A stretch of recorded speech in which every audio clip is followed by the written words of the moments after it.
wisata mangrove Duparik sebentar lagi bakal hadir di Kabupaten Indramayu. Objek wisata yang satu ini digadang-gadang bakal menjadi objek wisata daya tarik utama wisatawan yang berkunjung ke Kabupaten Indramayu. Konsep wisata yang ditawarkan pun berbeda dengan wisata-wisata lainnya yang ada di daerah Pantura Jabar tersebut. Saat berkunjung, wisatawan akan dimanjakan dengan pesona pantai yang jarang dijamak manusia. Lokasinya berada di ujung hutan mangrove di Desa Pabean Udik, Kecamatan, Kabupaten Indramayu. Berlibur di mangrove Duparik pun serasa berwisata di pulau pribadi, mengingat wisata yang satu ini merupakan wisata private yang jauh dari pemukiman. Pengelola mangrove Duparik, Abdul Latif, mengatakan, saat ini, wisata setempat belum dibuka untuk umum karena mesti mengurus perizinan dahulu. Abdul Latif menceritakan, untuk menuju lokasi wisata mangrove Duparik, wisatawan mesti menyusuri rawa-rawa hutan mangrove terlebih dahulu menggunakan perahu dari Pelabuhan Karangsong.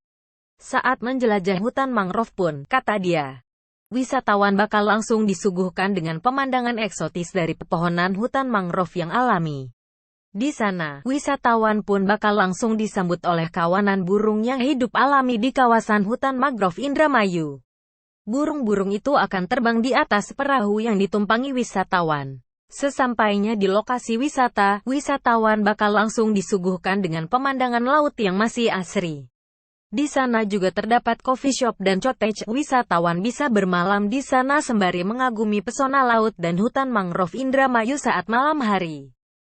Selain itu, wisatawan juga bisa mengenal berbagai jenis mangrove yang tumbuh subur di Kabupaten Indramayu. Mulai dari belajar soal ekosistem mangrove, jenis mangrove, hingga produk olahan mangrove.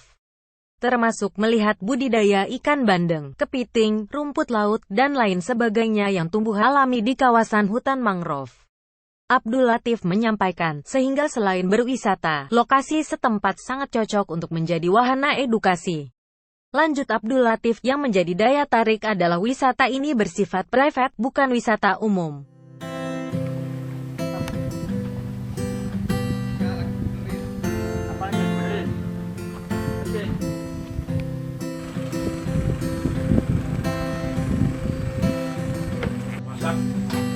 Lauknya apa?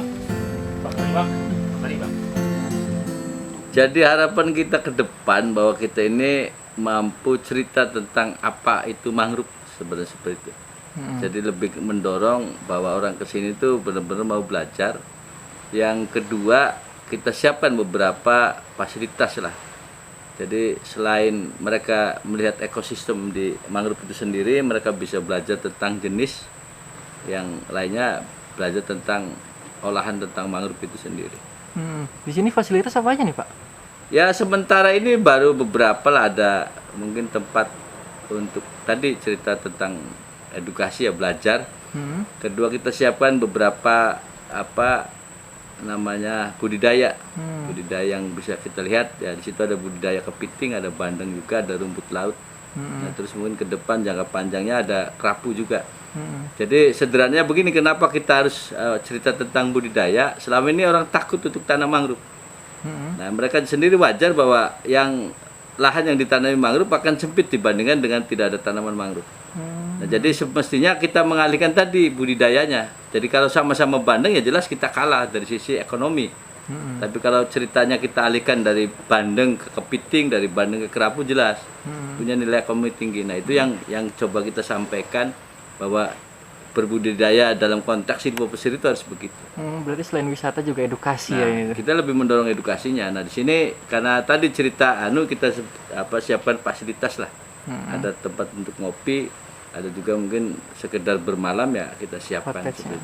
Ini infonya kan wisata privat itu gimana tuh Pak? Jadi harapan kita gini, jadi kalau cerita lingkungan kita sendiri harus ya tadi, karena ceritanya banyak kalah. Satu, sampah. Terus juga beberapa, kalau semakin banyak orang mungkin tempat-tempat kita juga terganggu lah, istilahnya kan begitu. Jadi kita batasi. Jadi maksud saya bahwa ke depan kita ini menjadi wisata minat khusus lah, kurang lebihnya itu. Berarti serasa wisata di pulau sendiri ya, gitu ya. Jadi harapan kita, orang kalau berwisata kalau tidak nyaman, berjubel juga kan jadi tidak nyaman. Jadi maksud saya dengan kondisi ini ya kita coba untuk membuat sebuah konsep wisata yang mungkin kita agak berbeda dengan kawan-kawan yang sudah ada. Tadi juga sebelum ke sini menyusuri ini ya, hutan-hutan mangrove ya, Pak? Ya, itu salah satu yang mungkin kita tampilkan bahwa itulah kondisi hutan mangrove. Sebenarnya kalau kita mau berbagi dengan alam, kita sendiri sebenarnya punya nilai ekonomi tinggi. Karena yang paling terpenting adalah bahwa sederhananya bahwa mangrove itu salah satu penghasil oksigen. Jadi kalau ini kita habiskan, ya jelas kita tidak punya persediaan oksigen. Yang lainnya adalah, ini banyak berita yang lagi tren hari ini bahwa 2050 dunia ini akan bermasalah. Satu tentang pangan, kedua akan terjadi kepanas global yang luar biasa. Nah, tapi kita akan siapkan setidaknya hari ini bagaimana zonasi green belt tadi, sabuk hijau ini di Indonesia khususnya ya kita pertahankan seperti itu. Kalau ini sudah rampung Pak wisata ini Pak, atau masih belum buka? Oh belum, karena satu ya coba mengurus izin saya juga bahwa wisata ini benar-benar legal lah, bahwa kita sendiri sebagai warga negara ya harus bayar retribusi terhadap pemerintah, kan begitu. Yang kedua, kita mencoba untuk ke hal-hal yang lain lah. Jadi ada beberapa yang kita coba masuk ke situ, mendorong beberapa kawan-kawan di kelompok sendiri untuk bisa tadi mengoptimalkan produk. Nah, kita tawarkan di sini sebagai tadi paket oleh-oleh untuk pengunjung seperti itu.